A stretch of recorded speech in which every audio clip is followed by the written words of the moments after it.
Hey, you guys, welcome back. It is Facebook party day It around is. here. It's So a we've big been day. we've been working hard, but we wanted to come in for a few minutes this afternoon to talk about our homeschool family bites today. We're trying to do that every day except Sunday. So we've actually been fairly consistent the last week. So we're pretty Yeah, pumped about that. I'm proud of ourselves.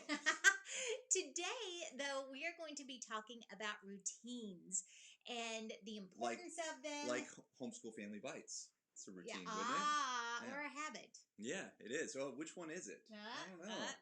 So we first wanted to differentiate between a habit and a routine, which took a very cheesy turn that was not planned at all. Those are the best though. So a habit, because we were talking about this before. What then is the difference between a habit and a routine? So I think the line's going to be blurry no matter Yeah. what. So we don't want to make a hard, fast rule here. You're going to have there's going to be some overlap.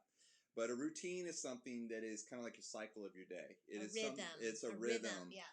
And a habit is something that you purposely put into place. So you want to have something in, but you can have bad habits as well. Mm-hmm. And maybe it's a habit you want to get out of, but you have purposely put that habit there, whether it's, bad food or smoking or anything. It's a Or bad having habit. your devotions, or I mean, there are good habits. I don't know. What are you talking about?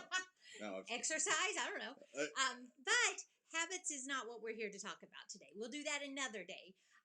Today, we really wanted to talk about routine because as homeschoolers, now is kind of about the time that we're either finding out that we need a routine, or we're finding that our routine is rocking and it's awesome, or we're discovering that we kind of need to mix it up a little bit because it's not working.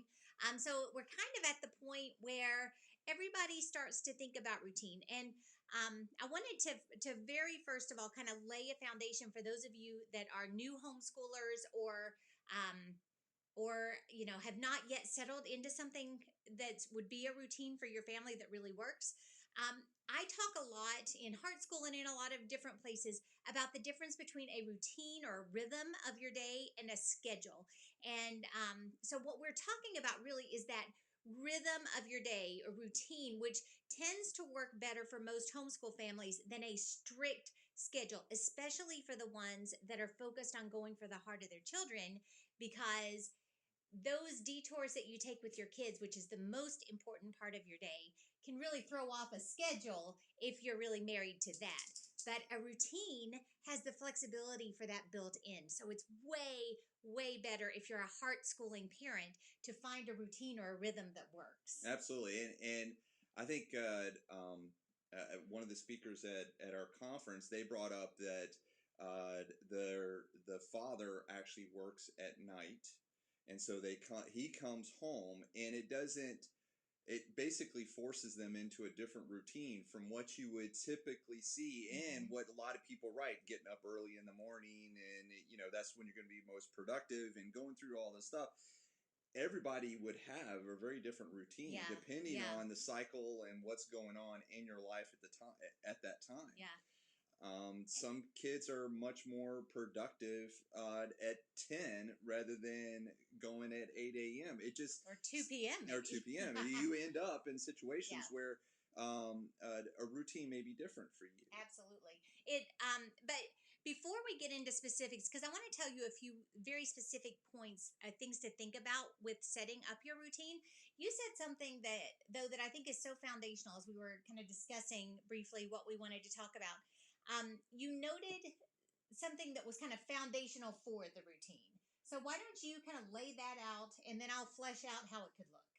Well, I have noticed on a lot of pages that a lot of homeschoolers, they're talking about habits and they're talking about routines and trying to set up habits and routines. And part of what is happening there is that you had all these plans in August, you wrote everything down in a planner, you had things that you wanted to get to, and you start getting to the end of September and you get into October, and maybe that curriculum that you bought in August is not really working. And so families are starting to actually look for new curriculum right now, or they are not getting through as much as they had hoped to get through.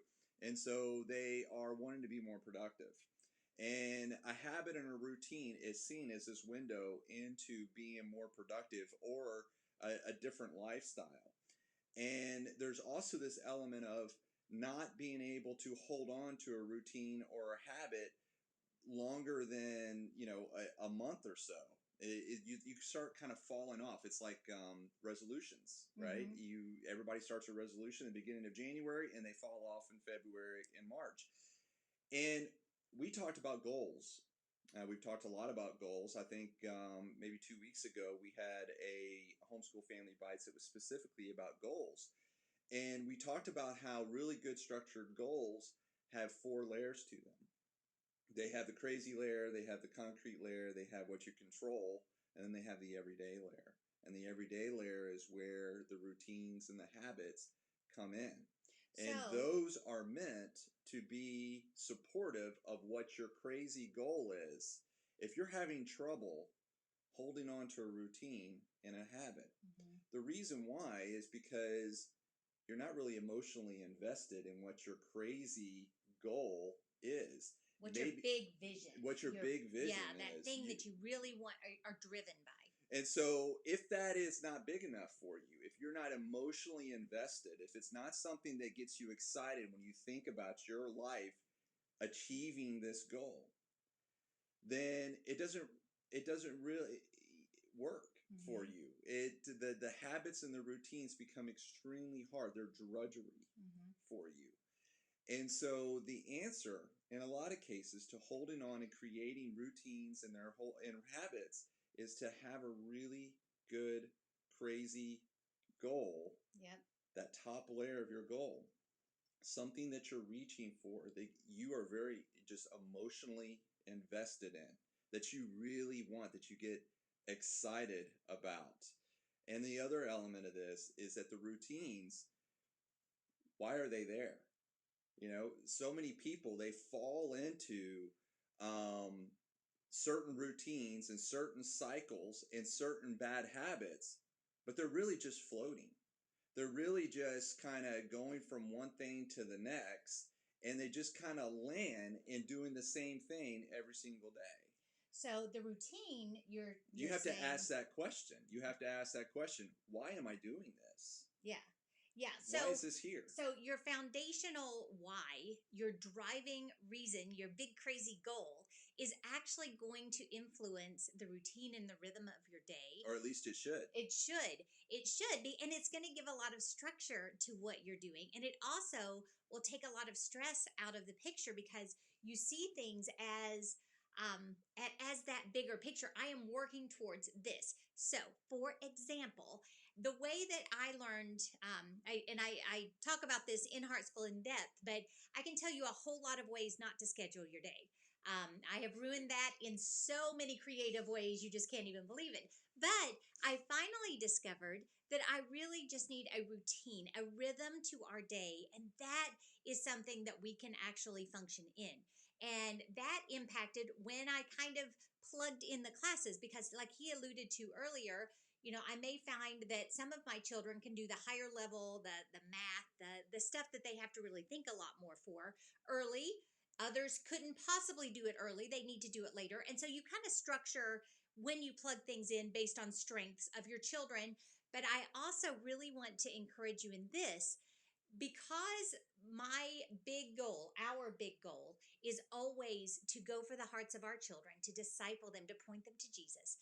The first layer of doing that is David and I have to be growing and changing and becoming more like Jesus. So my routine, our routine for our homeschool, for our family, has always started with us all getting up and getting in God's word first thing. Now, because of that, I never set up that's not true. I used to, and then I learned better. It's one of the creative ways of ruining a schedule.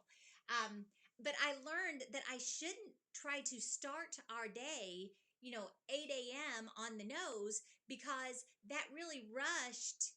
That gave very little margin for getting up, having my devotions, letting the kids get up and have their devotions, having the time that we wanted to kind of discuss that and really deep dive into God's word. You had a routine that you set up that you actually gathered everybody around the table. Yes, when they And, were younger, but so we would all get up and have our devotions first thing. And then we would come to the table and we would discuss it, have our breakfast, whatever, and that would be the kickoff for our day. But I did not plan that at like 8 in the morning because I knew I would be so flustered working through my devotions, working through that time with the kids, that the whole rest of the day would be spent. So our routine actually shifted back a little bit to give more focus on that Bible time that was individual and to kind of pare back on some of the stuff later in the day. So we just shifted everything back, started with time in God's Word, time together. We really front loaded those things that were so important to us, the discussion time, philosophy, literature, the different things, history, the things that we could do together and that opened up conversation. That was all front loaded in our routine because those were the things that were the most important for me to key on for the day. Then once we had these great discussions together, all the rest of our day flowed so much nicer because we had already done all of those important things. So that's and, how. and it doesn't sound like you were forcing things either. You were kind of listening to them. You were listening to yourself. You weren't trying to force a schedule that wasn't really working. I did sometimes and it was bad. Yeah, and So. I think that when we talk about routines, that's kind of what we're talking about, is that you set up a routine that works for you, that is not this hard and fast, we have to do it this way. Right. Oh yeah, I mean, I gave my kids a spreadsheet when they were like middle elementary that had every 15, 20 minutes noted for them all day long. It was terrible. So I'm telling you, I can mess up a schedule, but a routine is really going to show what's important to you. It's going to show your kids what's important to you. You're going to have a peace in spending that extra time in those early things, the things that are super important, because you know that that's working towards your ultimate goal of shepherding your children's hearts and of pointing them to Jesus and getting to know them, deepening those relationships, becoming a heart schooler. So we just really wanted to encourage you in that today. If you're struggling with your routine, you're struggling with how to set up your days, with whether you're getting enough done, all of those things, look at what's super important to you. Make sure that you understand that first and foremost and let that influence the way that you structure your days in a rhythm that works for your family. But also note that the flexibility that we have as homeschoolers is one of the greatest gifts that we have. And so give yourself the grace to really explore that as you're trying to figure out what routine works best for you. I have homeschooled for 10 years. I joke about it, but I really have messed up every way known to man as far as how I structure my days. But there is a great peace that comes with finding a routine and a rhythm to your day that supports your main goal and also lets your children know that and gives you guys all enough structure to function because kids and adults need structure, but it gives you the flexibility to really pull on those heartstrings and build those relationships. So we wanted to ask you guys again to share and to like this video on Facebook and on YouTube, and send it out. There's a lot of new homeschoolers out there. I think you know somebody that is in your sphere of influence that you can share this with, that they'll really benefit from this video. And so we wanted to ask you to do that. Yep. And if you're watching it today, join us at the Facebook party. That's right. That's right. All right. We will see you soon. Bye-bye. Thanks.